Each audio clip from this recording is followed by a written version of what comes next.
All right, I've welcome back for the episode of Carnivore Trades. Today is Friday, January 5th, 2024. If you're not done so already, please give the video a thumbs up, like, comment, subscribe to the channel.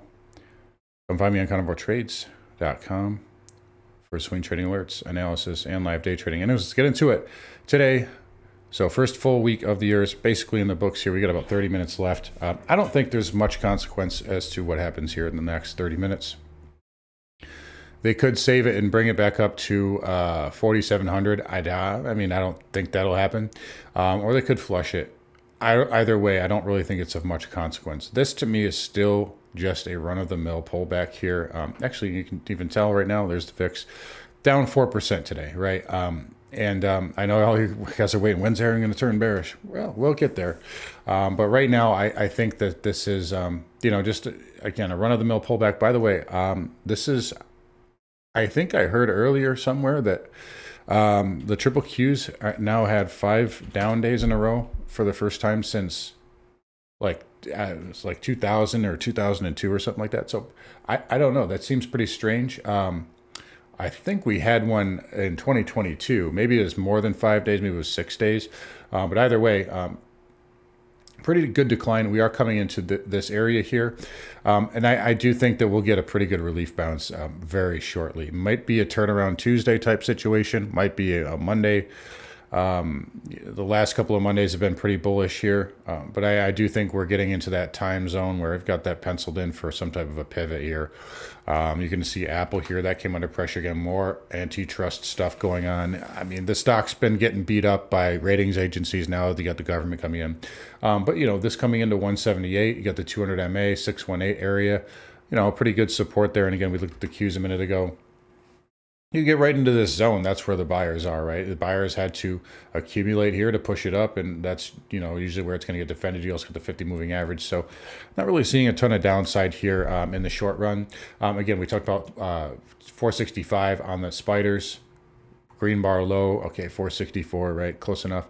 We did get there pre-market. If we take a look at the ES, non-farm payroll this morning came out, and we had an initial spike, and that was the low of the day, right? I mentioned this ad nauseum, but sellers are getting a little exhausted down here, especially on like the 4 hour. RSI is already in the basement, and then you spike down on news. Usually that means kind of like a sell the rumor, buy the news type setup. Conversely, buy the rumor, sell the news would be the opposite. So we did get a pretty good rally off the lows, but right now they're finishing with the same playbook that we've had the last 3 days, which is, and really all week, but kind of rally up in the morning after weakness, and then lunch hour, top in the lunch hour, top in the lunch hour, top in the lunch hour, top lunch hour, 2:30 p.m. type fade, right? So then we're seeing that again today. So again, same playbook, but overall, I think we could see a little bit more downside and maybe test this area. I like to go off the SPX a little bit more, but maybe we could test 4650. I wouldn't rule it out. Maybe they try to flush people out on Monday. But again, it looks pretty routine to me. So I think that should lead to some type of leg up. Whether that results in an all-time high or not remains to be seen. We got to see what the pivot looks like. I got to see what the bounce looks like first, and then we can kind of make that determination. I definitely wouldn't rule it out, right? Because it is a little odd when you get this close to an all-time high or a major level to not go up and test it. But again, we'll see what we get going into Monday. If they flush us here into the close, I think we probably gap down Monday, but it looks like we're starting to recover a little bit. Again, right, last couple of days, right, we've had this kind of flush into the close, Wednesday, Thursday, and now Friday. Maybe they're pulling the rug here. They're not going to do the same thing 3 times. We've had the same setup, right? Lunch hour high, and then a lower high into 2:30, and then the 2:30 flush. So maybe they're pulling the rug on people trying to get a free short into the weekend. But nonetheless, if we do head lower, I've got kind of a low penciled in for early next week. I think that's likely to happen. But in any case, markets right now, bears still in control in the short term, and the onus is on the bulls to rip that back up and follow through, right? We got to talk about follow through here. Right, lower high, lower high, lower high, lower high, lower low. You got to break 47.20, you got to break 47.30, you got to break those levels. This is kind of the big one to me right here, is that 47.30. that would sort of, erase all these lower highs. You'd get back above this pivot, and then you could get back up into that 47.50 handle. That should be resistance as well. But those are just short-term levels. But again, right now, onus is on the bulls to reverse this trend and resume the uptrend, or go for daily/weekly consolidation right now. Again, we talked about the Qs here, but again, a little bit lower here. There's a pivot, a good meat zone right there, that previous 52-week high, and then the 50 MA. Again, I pointed out Apple for a reason. Most important stock, right? 618 ain't that far away. Could be a level to watch. I'll definitely be looking to day trade that next week if we get down there. IWM here, again, pulling back, but still not terrible here, down just 54 cents on the Russell. And, it's holding up okay. Again, pretty good fall there, lost to 20. We are below that gap. There is an air pocket here. Just be aware of that. I believe I talked about a fib yesterday. Was that 382? Yeah, so he got a little ways to go for the Russell. So I wouldn't even rule out 188, 187 on the Russell. This pivot here, we're basically bouncing off that right now. But this is the problem when you go parabolic and you don't build support. You can kind of just look at fibs, and that's really it. But you can go down just as fast as you went up. Same thing with the Dow. This is looking really top heavy. We talked about this parabolic move. It's on borrowed time. Eventually, it's going to come down. And you may have starting to look like that rolling top here. Again, if the markets bounce, which they will, but doesn't mean you can't put in another divergent high, maybe go test 380. But this is starting to look really top heavy here. So be careful with the Dow. You lose 370. Again, you got a little bit of daily support here, but the big levels all the way down to like 355. And let me see if there's a fib here. I'm sure there is. And so there's your 382 kind of coinciding right there, or 356. So again, just watch that, but that does look like a little bit of a rolling top there. Anyways, SMH here, green on the day. Again, this is why I think there's just a pullback. Semis are strong. Generally, I want to give the market the upside bias. We talked about 165. That held, and it coincided with 39 on the SOX. That held as well. So far, doesn't mean we can't go lower. But we're getting a 2-day bounce there. And, if this holds up, that's usually a good leading indicator for the market, and specifically for technology. If we continue up, and this is a low, we should at least retest the 20 moving average, maybe 4,100 on the SOX. We never got to my 43 handle, but it doesn't have to hit. It was just a kind of an upside objective. And then the SMH here, again, 20 MA, and then your pivot high there at 172.50. That's what we would potentially look for a bounce. IGV on the softer side. This has had an amazing run. Gap fill, 50 MA, that's where it's going. Again, finally doing weekly consolidation. I feel like I say this every single day, but it's finally doing that. And next big level, big fat level is 367, 370. Dow Transports here. Not terrible. It's so flat. We did retest 15.6. That's a little bit of a weak sign, because you can make a case that's a bear retest there. But there's still a ton of support at 15.2. What's impressed me about the transports is the jets, though. So airlines are really strong right now, up 2% on the day in a very weak tape. And we had that big spike, that outside spike on Wednesday, and right back up yesterday. We talked about this, and follow through today. So a rare follow through to the upside here in a very weak market. So jets holding up really well, and that obviously helps out the transports here.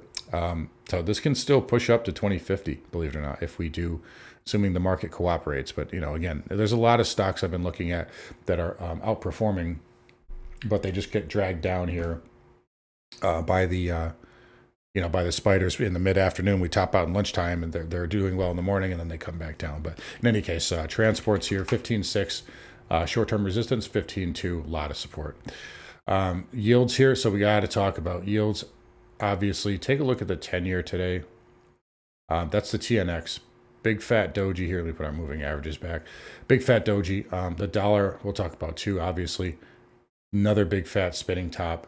Let me show you the ZN. So we'll look at the 10-year futures. Again, this morning, low of the day, right in. Boom, big pop on ISM, and then right back. So just so you get a pre-market look there. This is not broken.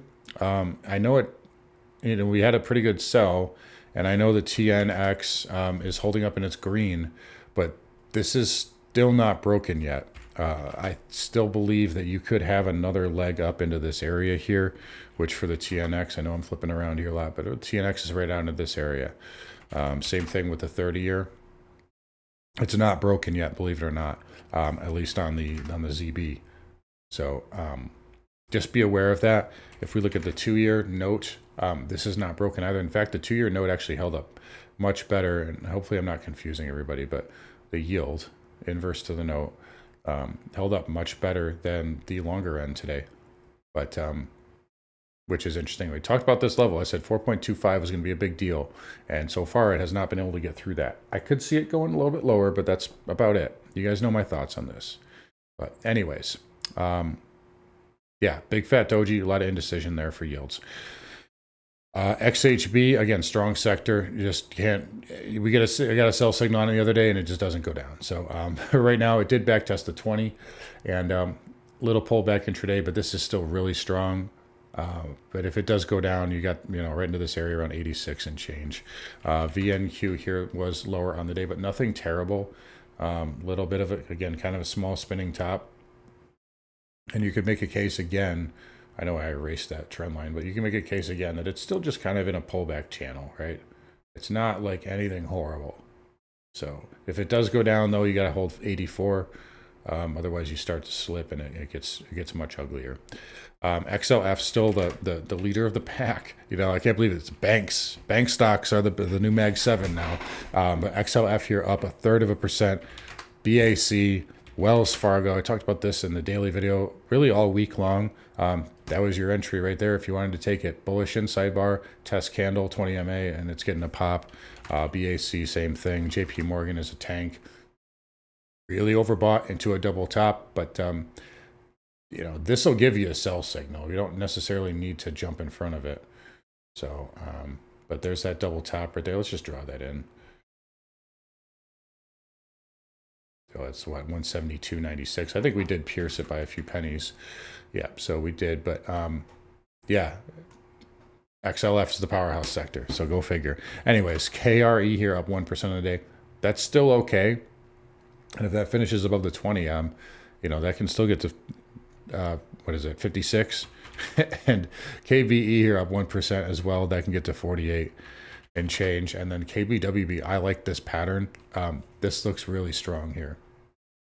So this is a large bank. This is basically the ETF for the large bank index. You got this big red bar here. You're trying to consolidate to get through, but I would say maybe 52.50 for that. If that pattern remains intact. So again, banks are just really strong here. Broker dealers, again, up again. Not even below the 20 moving average. Still very overbought, very extended on borrowed time, but holding up really well right now.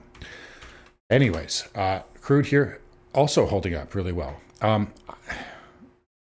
Every day I want to say the lows are in on this. I'm just not sure, right? It's very difficult.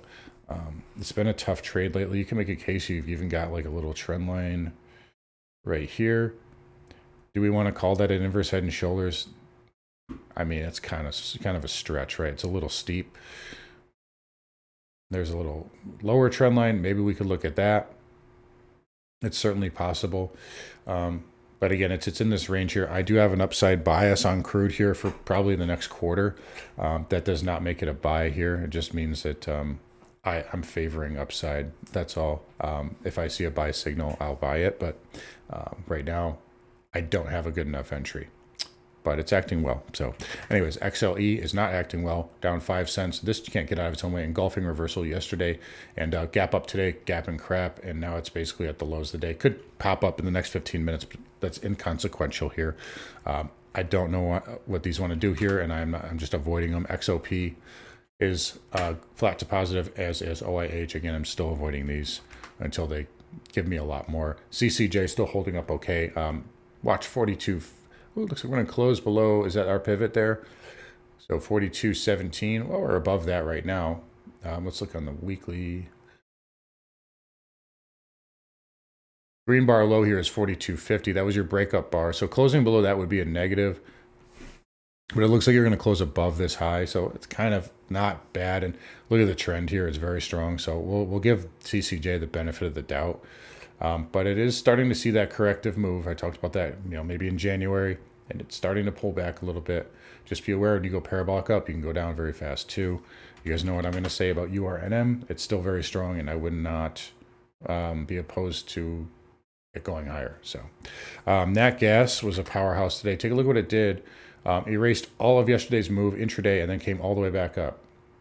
So big move there for Nat Gas, right through the moving averages. So this should get up to 3, maybe 320. Little pivot there at right at 3. And then 320 is your next big level. But that bull pattern played out very nicely this week on Nat Gas. Dollar index here. Again, big fat spinning top, long-legged doji here. And again, that little channel is working out. So again, we talked about 102.50 area, 102.60. That pivot's holding on a closing basis. And that channel trend line is holding on a closing basis. If we put in a low, like I said we might in the next couple of days in the markets, you'd expect this to come down, right? Now, very much like I explained this earlier this week, usually when you get a down sloping channel, it's usually a break up. But a lot of the time, you don't go like this and then break up. You go about like that and then you break out. So that's kind of what I would look for the dollar here. A good example of that is the TYX. So if we go to a monthly, you're going to see this big channel we were in. And it kept hitting the low end, and then eventually it pulled back to where the midline, and then it broke out. So that's kind of the signal that tells you like, hey, it's getting ready to go. So something to watch for. Again, it doesn't have to happen. We could just flag here and then just snap through it. That's nothing to say it can't happen, but that's what I would look for the dollar index if we were to come down. So dollar holding up though, dollar and yields, big spinning top. We'll leave it at that for now. Gold had a big power move today, and again, spinning top as well, and then came right back in. So, we had a level in the trading room at 2030, and look where it got to 20. What's the exact low? 2030 spot 80. So we missed fill by like a few pennies, basically. But big move there off the low, and it's holding up. We'll leave it at that. I think if the dollar, again, pulls back, that'd be bullish gold. But then if the dollar breaks out of that channel and yields break out, be careful with PMs, at least for a little while. Doesn't mean they're going to crash or anything, but I think they'll be under pressure. Silver had a nice pop earlier and then came back in just like gold, but it is holding up much better. I think I talked about 23.50, 24 yesterday. And they got up there and now it's just hanging in there. I don't like how you broke that trend line. Not in love with that, but it's holding up for now. We'll leave it at that. Platinum here getting a bounce off of where 960, 20 and 200 moving average. So we'll see if that holds up. I still think it needs to do more backing and filling, but it's fine. Palladium also backing and filling as well. It may want double bottom, but that's really all I see.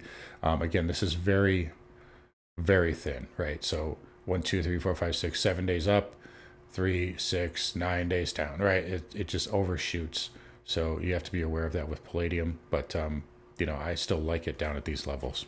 Copper here, possible little breakdown, right? So a little trend line there, outside move, down 1% on the day. We'll look at it at the 50 moving average. If it can put in a higher low there, it can repair itself a little bit. But again, I'm in the camp that copper's got to flush out, and then once it does, I think it'll be a buy as well. Bitcoin here, so pretty quiet, right? Yeah, there's not much more I need to add to it. Weekly pattern is still strong. Looks fine. I think that this has a lot more to do with China than it does to the ETF news. So the ETF news, I'm starting to get this thought in my head, just a thought, that the ETF news is going to be a nothing burger. I don't know. I just have that kind of hunch there. I think this has a lot more to do with people moving out of currencies into something else and looking for liquidity. Anyways, Cardano I still like on the weekly. That's still kind of my favorite, although it did come in earlier today. But anyways, that's neither here nor there. All right, let's take a look. Spiders here, getting a float. Oh, let's see. What time is it? 3:51. Let's see if they go for 47. Let's see if they go for 4,700. So maybe a little bit of a save coming into play here. Either way, I don't think it's of much consequence. I think we'll have a low likely in the next couple of days, and then we'll get some type of a tradable bounce off of that. I know you guys are wondering when I'm going to turn bearish. Like I said, we're getting there, but we'll get there when we get there, and we'll get there only when the charts tell us to do so. So anyways, guys, going to wrap it up here. You guys take care. Come find me on carnivoretrades.com. Talk to you guys all next week.